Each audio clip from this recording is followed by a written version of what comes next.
With respect to our colleague, Senator Warner, Chief, if there's any initial comments or response to the topic Senator Warner laid out, feel free.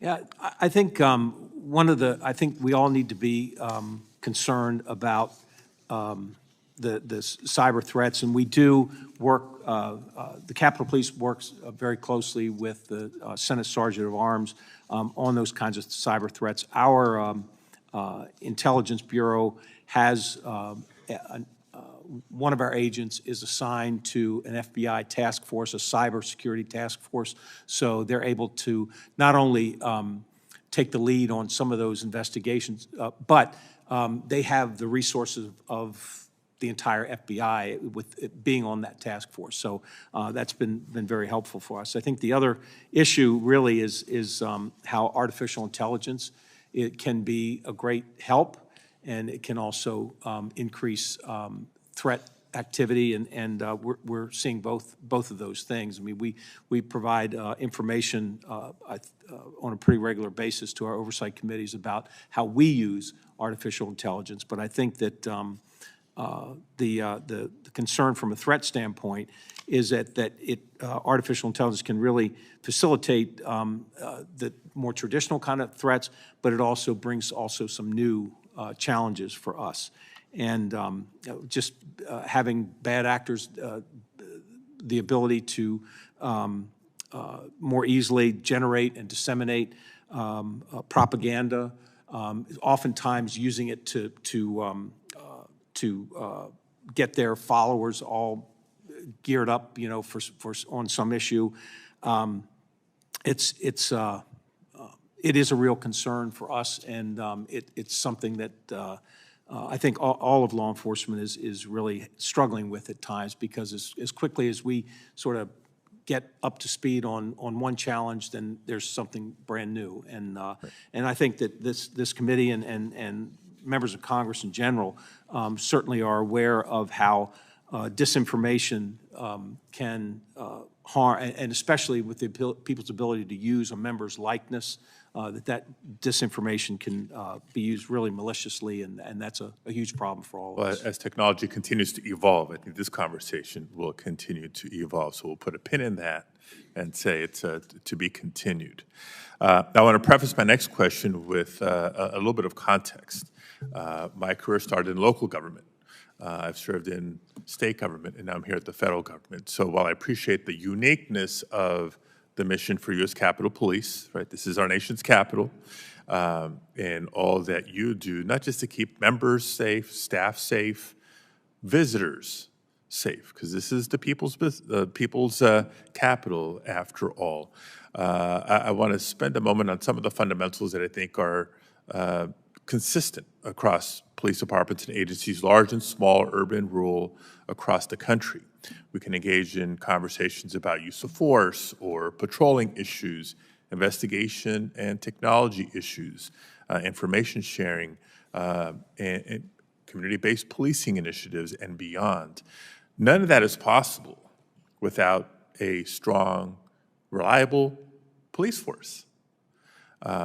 And so from my early days, I knew the importance of recruitment, retention, and morale of the rank and file.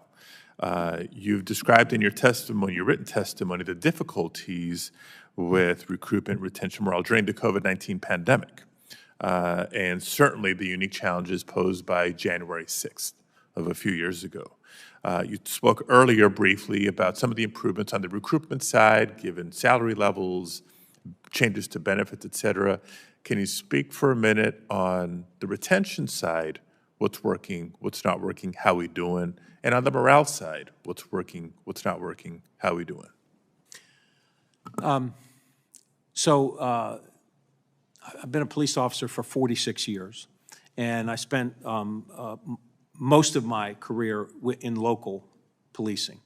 And I will tell you about morale. Morale is in the eye of the beholder. If a chief sits in front of you and tells you morale's just fine, well, there's some officers there the morale's great.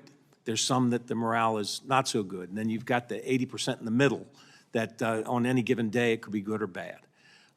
I think what we need to do is make sure we're treating our officers fairly, that when we recruit, we're recruiting the right people for this job.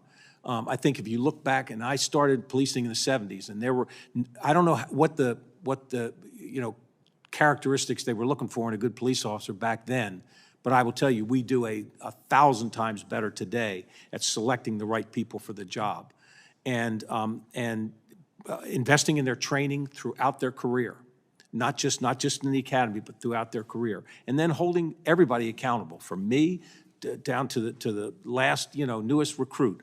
Everybody's going to be held accountable to do their job the way it's supposed to be done. And if you're fair and you're consistent and you show, and people and officers believe they are appreciated in what they do, that's about the best you can do in terms of morale. We had the officers in this agency lost confidence in the department and in the department's leadership 4 years ago, and I completely understand that. So we've tried to regain that and restore that confidence in the department, and I think we've done. I think it's better.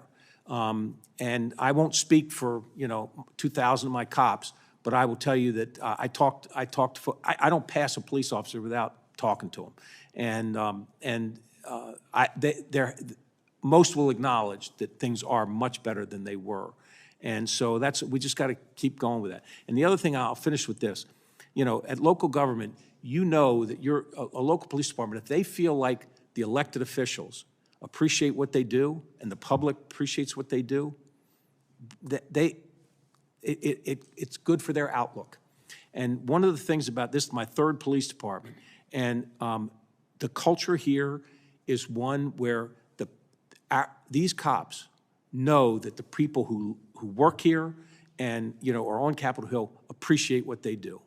And I'm not saying, there's not some exceptions. There are always some exceptions.